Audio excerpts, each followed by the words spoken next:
Hello, in this video I want to show you how to fix the problem when you have stable internet connection, but you can't use any network related apps in Xiaomi Redmi Note 12 Pro Plus.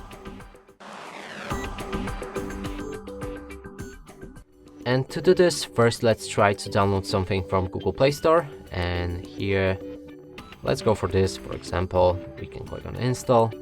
And now it's stuck in a pending mode and won't begin actual download. Let's cancel this for now and move on to the browser. In this case it's Google Chrome.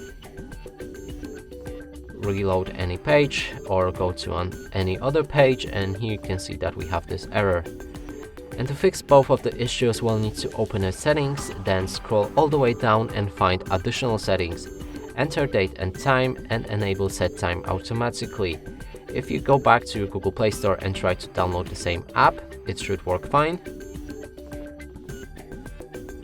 And the same is with Google Chrome, so we can reload the page or try to enter a new one and it works fine. And that's it for this video. Hope you like it. Please consider subscribing to our channel, leave a like and a comment below.